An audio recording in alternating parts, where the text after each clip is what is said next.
সুলেখা রান্নাঘরে। তো চলো আলু দিয়ে পনির করে দেখাচ্ছি। আলুর ভিতরে পনির দেবো, দিয়ে করব জিনিসটা। রেসিপিটা খুবই দারুণ হয়, বড় থেকে ছোট সবাই খেতে ভালোবাসবে। তো কীভাবে করছি আপনাদের সাথে শেয়ার করছি। তো চলুন, আলুগুলোকে, নতুন আলু একদম খোসা ছাড়িয়ে নিয়েছি। খোসা ছাড়িয়ে নেবার পর দেখো ভালো করে একটুখানি মুখটা কেটে নেব, অল্প করে।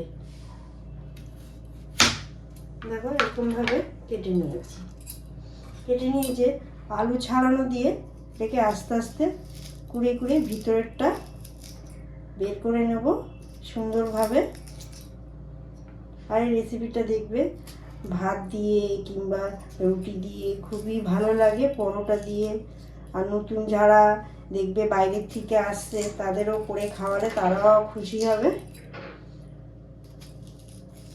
এইভাবে একটু সময় লাগবে, এগুলো বসে সন্ধ্যাবেলা করেও রাত্রিবেলায় বেশ জলের মধ্যে ভিজিয়ে রাখলে দেখবে খোসাটা খুব সুন্দরভাবে হয়। আস্তে আস্তে এটা করতে হবে জিনিসটা। দেখো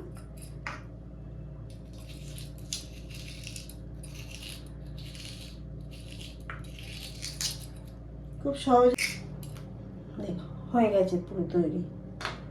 তা আলুগুলো দেখো পুরো সব রেডি হয়ে গেছে ছাড়ানো, মানে ভিতর দিয়ে বের করে নিয়েছি। এবারে চলুন রান্নার দিকে যাই। এখানে একটা কড়াই বসিয়ে দিয়েছি, কড়াইতে অল্প একটু সাদা তেল দিয়ে দিচ্ছি, আপনারা চাইলে এটা সর্ষের তেলেও করতে পারো। দেখো অল্প করে নুন দিয়ে দিয়েছি, হালকা করে একটু নুন দিয়েই ভাজবো।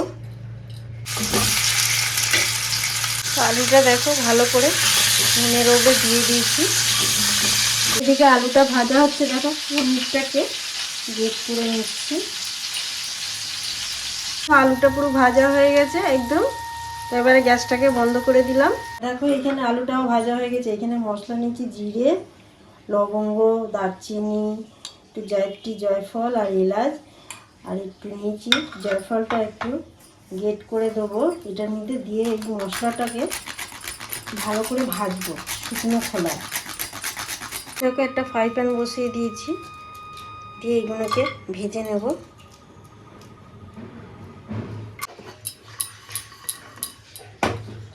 এখানে দেখো মশলা নিয়েছি, এখানে আদা আন্দাজ মতন আদা নিয়ে নিলাম, একটা গোটা টমেটো, এখানে কাজু বাদাম নিয়ে নিলাম কিশমিশ। অল্প একটু জল দিয়ে এটাকে পেস্ট করে, তো অল্প একটু জল দিয়ে দিলাম, দিয়ে পেস্ট করে নিচ্ছি। তো পনিরটা দেখো এখানে লঙ্কার গুঁড়ো, নুন আর ওই মশলাটা যে গুঁড়ো করা হয়েছিল শুকনো খোলায় ভেজে, এটাকে দিয়ে দিলাম একসাথে পনির সাথে।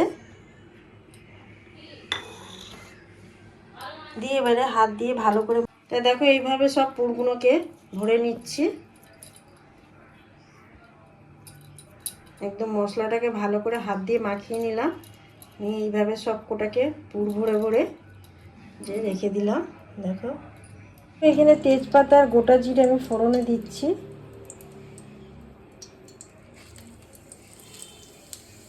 দেখো মশলাটা পুরো আমি ঢেলে দিচ্ছি এইখানে মিক্সিতে, যে মশলাটা করা হয়েছিল সব ঢেলে দিলাম। দেখো জিরের গুঁড়ো, লঙ্কার গুঁড়ো, তারপরে কাশ্মীরি লঙ্কার গুঁড়ো, হলুদের গুঁড়ো সব একসাথে নিয়েছি। এবারে এই মশলাটার সাথে ঢেলে দিয়ে দেবো। এবং মশলাটা দিয়ে দিয়েছি, দিয়ে ভালো করে নাড়ছি। গ্যাসটাকে এই সময় সিমে রেখে দিয়েছি একটু। তো দেখো মশলাটা কষা হচ্ছে, তখন কিন্তু আলু ভাজার সময় নুন দেওয়া ছিল, সেই আন্দাজ বুঝে আমি নুনটা আবার অল্প করে দিচ্ছি। তো এইখানে দেখো চিনি দিয়ে দিচ্ছি আন্দাজ মতন। দেখো মশলাটাকে ভালো করে একটু সিমে ভালো করে কষে নেবো। সব কিছু মশলা দেওয়া হয়ে গেছে। তা মশলাটা দেখো পুরো রেডি হয়ে গেছে, বোঝা যাচ্ছে তেল আর মশলা আলাদা আলাদা হয়ে গেছে। এবারে এইখানে অল্প করে সামান্য একটু জল দিয়ে দিচ্ছি আন্দাজ মতন। এখানে দেখো যে ভাজা মশলাটা করেছিলাম, সেই ভাজা মশলাটা ওপর দিয়ে ছড়িয়ে দিলাম। এবারে ফুটছে, এবারে আলুগুলো আস্তে আস্তে সব বসিয়ে দেবো, দিয়ে গ্যাসটাকে একটু কমিয়ে দেবো। ঢাকনা দিয়ে রেখে দিয়েছি, দিয়ে একটু 5 মিনিট ঢেকে রেখে দেবো, দিয়ে আস্তে আস্তে সিমে হবে, জোরে দেবো না গ্যাসটা। 5 মিনিটের মতন ভালোভাবে ফুটিয়ে নিয়েছি। এবার ওপর দিক দিয়ে অল্প একটু ঘি দিয়ে দিলাম, তারপর ওপর দিয়ে একটু ধনেপাতা ছড়িয়ে দিলাম, দিয়ে এবারে পরিবেশন করে দেখাচ্ছি।